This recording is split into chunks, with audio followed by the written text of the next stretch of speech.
Guys welcome to part 2 of the current affairs of November 23। और जो newspaper हम read कर रहे हैं that is the Indian Express. 12 page पे जाइए, द वर्ल्ड सेक्शन पे।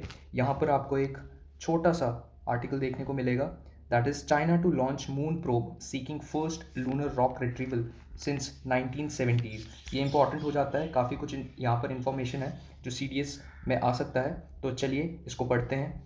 Now, China plans to launch an unmanned spacecraft to the moon this week to bring back lunar rocks in the first attempt by any nation to retrieve samples from Earth's natural satellite since 1970s. The Chang'e E5 probe इसको highlight कर लो, ये नाम है इस probe का। ठीक है, named after the ancient Chinese goddess of moon, will seek to collect material that can help scientist understand more about the moon's origin and formation. The mission will test China's ability to remotely acquire sample from space ahead of more complex mission. If successful, the mission will make China only the third country.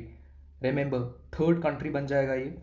Only the third country to have retrieved lunar samples following the United States and the Soviet Union decades ago. Since the Soviet Union crash landed the Luna 2 on the moon in 1959, the first human made object to reach another celestial body. Highlight this line, important है Luna 2। ठीक है, match the followings में आ सकता है। A handful of other countries including Japan and India have launched moon missions in Apollo program which first put men on the moon। इसको भी line mark करो, Apollo programme was the first programme United States of America जहाँ पर एक आदमी ने first time moon lunar surface पे step रखा था। Now the United States landed 12 astronaut over 6 flights from 1969 to 72, bringing back 382 kgs of rocks and soil from the lunar surface. The Soviet Union deployed 3 successful robotic samples return missions in 1970s. The last, the Luna 24, retrieved 170.1 grams of sample in 1976. China's probe, scheduled to launch in coming days, will try to collect 2 kgs of sample in previously unvisited area। तो ये बहुत important article हो जाता है। ठीक है, important क्या है यहाँ पर, नाम क्या है इस चाइनीज़ प्रोब का। ठीक है, इससे पहले ऐसी कौन कौन सी कंट्रीज है जो ये काम कर चुकी है। ठीक है, 1970s के बाद ये किसी कंट्री का फर्स्ट अटेम्प्ट होगा 1970s के बाद, और वो चाइना होगा। ठीक है, now it will be the first attempt by any nation to retrieve sample from the moon since 1970s। Important है। ठीक है, अब इसके बाद सॉरी अब इसके बाद जो एक आर्टिकल है वो इकोनॉमी के सेक्शन में आया है। ठीक है, why Tamil Nadu some southern states have banned online gaming, ये इंपॉर्टेंट हो जाता है। ठीक है, तो Tamil Nadu governor Banwarilal Purohit last Friday promulgated an ordinance that banned online gaming in the state with up to fine of rupees 5,000 and imprisonment of up to 6 months। मेरे opinion के accordingly ये बहुत गलत है। आप ऑनलाइन गेमिंग के बहुत ज़्यादा फ़ायदे भी हैं, ई स्पोर्ट्स के। आप बहुत सारे ऐसे इंडिविजुअल हैं जो उभर के निकल रहे हैं ई स्पोर्ट्स के फील्ड में, एंड उनकी रोज़ी रोटी इसी से चल रही है, और आप ऐसा स्टेप ले रहे हो जिसमें आप ऑनलाइन गेमिंग को बैन कर रहे हो। बहुत साइकोलॉजिकल एडवांटेज भी होते हैं ऑनलाइन गेमिंग को खेलने के। ठीक है, तो आगे बढ़ते हैं ना। What constitute online games and gambling. The earliest version of community based games were gaming arcades which were very popular in the United States and Japan in the early 1990s. Now, these arcades required gamers to buy in-game time for some chips। ठीक है, पता होगा पहले के ज़माने में arcade stations होते थे। ठीक है, आप कुछ पैसे डालो, कुछ चिप्स डालो, एंड देन आप खेल सकते थे वो। From the arcade the games moved to house consoles and further to personal computers. तो यूएसए में ये पहली बार आया था। ठीक है, स्पेशल गेमिंग पार्लर्स होते थे जहाँ पर आर्केड गेम्स आज भी देखा जाए तो अगर आप मॉल्स वगैरह में जाएं तो एक स्मॉल सेक्शन होता है फन सिटी के नाम से। आज भी ये छोटी छोटी आर्केड गेम्स वहाँ पर देखने को मिलती हैं। ठीक है, और फिर धीरे धीरे ये जो आर्केड गेम्स हैं वो आपके घरों में आने लग गया in the forms of console. Play station आया, फिर प्ले स्टेशन 2 आया, अब प्ले स्टेशन 5 आया, राइट। और पर्सनल कंप्यूटर के हार्डवेयर इतने ज़्यादा मजबूत हो गए, स्ट्रॉन्ग हो गए कि बहुत एक्सटेंसिव गेमिंग को भी सपोर्ट करते हैं आजकल। Now, with the invention of internet and the arrival of connectivity on personal computers, these multiplayer games saw player hosting gaming parties using local area networks. याद है काउंटर स्ट्राइक जब 2006-7, शायद जब मैं बहुत काफ़ी छोटा था, काउंटर स्ट्राइक लैन पे खेला करते थे, लोकल एरिया नेटवर्क पे सब बैठ जाते थे and we use to play it. अब वो लोकल एरिया नेटवर्क अब एक world wide online gaming network पे बदल चुका है। Nowadays, nearly all games are online where users connect their device to a central server hosted by a gaming company. हम कहते हैं ना यार सर्वर डाउन चल रहा है पबजी का, तो एक पर्टिकुलर सर्वर होता है और उस सर्वर से सारे यूजर्स कनेक्टेड रहते हैं और most of them are free and just for entertainment. Multiplayer games such as Defense of Ancients, PUBG, and Counter Strike, though free for most user, give the option of buying in-game edition to the player's avatar. Other multiplayer card games like Rummy and Poker requires user to invest in some money, right, to enter the game and play with other players globally.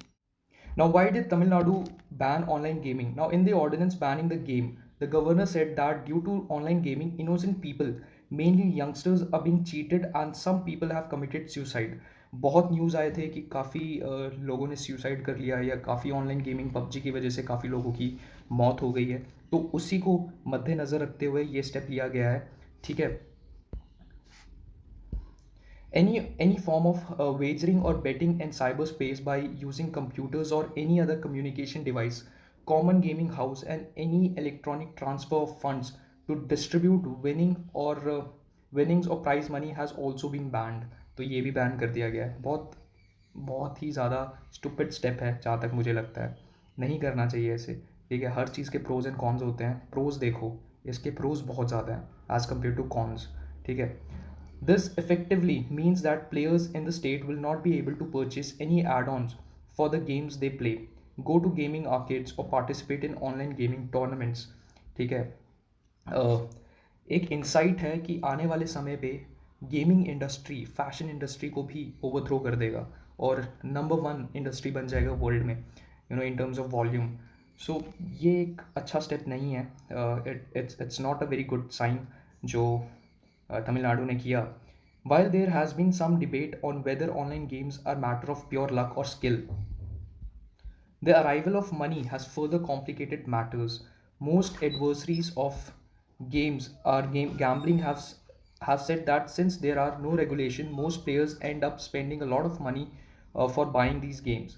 Critics have also said that since these games are played by kids of all ages, the lack of money to buy these add-ons put different kinds of peer pressure, leading to unpleasant circumstances. ठीक है भैया, PUBG खेल रहे हो, ठीक है, या मुझे कपड़े चाहिए, पबजी में अच्छे अच्छे कपड़े चाहिए, स्किन्स चाहिए। ठीक है, अगर आपने वो नहीं खरीदा तो आपको नूब कहते हैं कि इसको खेलना नहीं आता। एंड भले ही आप पैसा स्पेंड करके वो सब कुछ खरीद भी लें, तो एक सेंस ऑफ सेटिस्फैक्शन तो मिलती ही मिलती है, साथ में आपको एक इज्जत भी मिलती है कि यार देखो कितने अच्छे स्किन, कितना अच्छा अवतार है, कितना अच्छा स्किन है। तो समझ सकते हैं कि एक पीयर प्रेशर आता है। ठीक है, और बहुत सारे लोग अपने पेरेंट्स के अकाउंट से पैसे निकाल निकाल के यहाँ पर इन्वेस्ट इन करते हैं और फालतू के बस एवतार्स खरीदते रहते हैं। ठीक है, now which other states have banned online games and gambling?